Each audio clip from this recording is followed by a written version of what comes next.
মৰমৰ ছাত্ৰ ছাত্ৰীসকল আজি তোমালোকক দশম শ্ৰেণীৰ বিজ্ঞান অম্ল ক্ষাৰ আৰু লৱণ এই চেপ্টাৰটো তোমালোকক বিতংভাৱে বুজোৱা হ'ব। তোমালোকে অলপমান ধৈৰ্য সহকাৰে ভিডিঅ'টো প্ৰথমৰ পৰা শেষলৈকে চাই লোৱা। তোমালোকে ইয়াৰ পৰা নিশ্চয় উপকৃত হ'বা।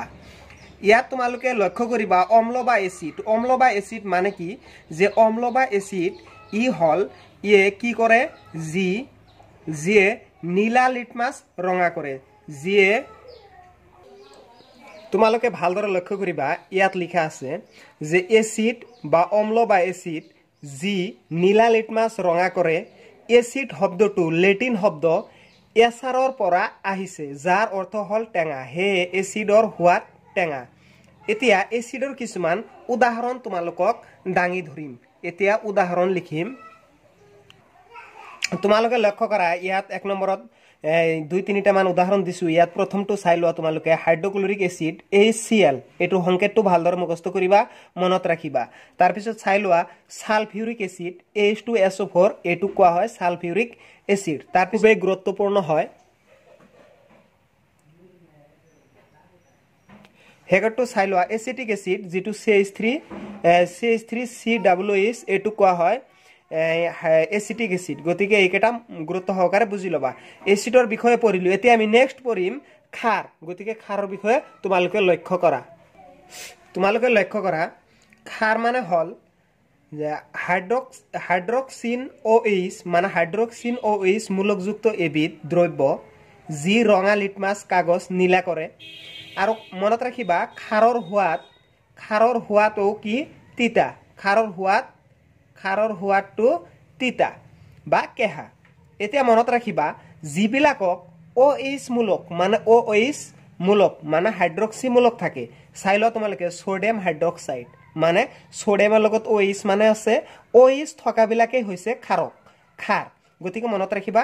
তাৰ পিছত চাই লোৱা পটাছিয়াম হাইড্ৰক্সাইড মানে KOH মানে পটাছিয়াম হাইড্ৰক্সাইড এইটো এটা হয় ক্ষাৰক।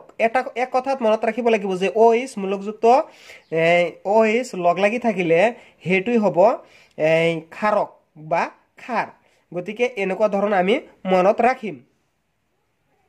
এতিয়া তোমালোকে নিশ্চয় বুজি পাইছা। এতিয়া আমি বিক্ৰিয়া কৰিম। আমি এই অম্ল বা ক্ষাৰক অম্ল আৰু ক্ষাৰকৰ লগত আমি কি কৰিম এতিয়া বিক্ৰিয়া কৰি কি উৎপন্ন হয় সেইটো আমি লক্ষ্য কৰিম। তোমালোকে চাই লোৱা প্ৰথমৰ পৰা শেষলৈ। আমি যদি এচিড আৰু ক্ষাৰৰ মাজত বিক্ৰিয়া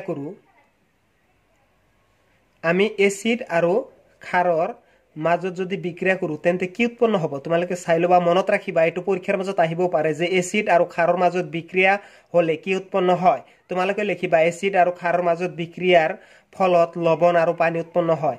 এটা বিক্ৰিয়াৰ উদাহৰণ হিচাপে আমি লম।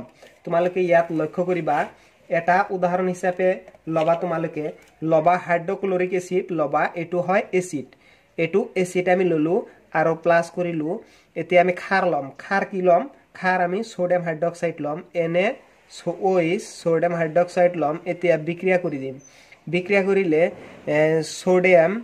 সোডিয়াম ক্লোৰাইড মানে লৱণ উৎপন্ন হ'ব আৰু উৎপন্ন হ'ব পানী H2O। তোমালোকৰ মনত ৰাখিব লাগিব যে কি উৎপন্ন হয় বিক্ৰিয়াটো নহয় এইটোত মনত ৰাখিব লাগিব এইকেইটা যে এচিড আৰু ক্ষাৰৰ মাজত হোৱা বিক্ৰিয়াৰ ফলত লৱণ আৰু পানী উৎপন্ন হয়। ইমানখিনি মনত ৰাখিলে এইটো নিজে নিজে পাৰিবা।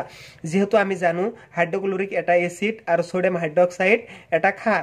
গতিকে এই দুটাৰ মাজত বিক্ৰিয়া কৰিলে সোডিয়ামৰ লগত কি ক্লোৰাইড মিলিত হ'ব আৰু H দুটাৰ লগত পানী মিলিত হ'ব। মানে দুটা H আৰু এটা O লগত মিলিত হলে পানী উৎপন্ন হয়। গতিকে এই বিক্ৰিয়াটো আমাৰ ৰাখিব লাগিব। এনেকুৱা ধৰণৰ ভিডিঅ' পাবলৈ হলে চেনেলটো ছাবস্ক্ৰাইব কৰি চেনেলটোৰ লগতেই থাকিবা। ধন্যবাদ।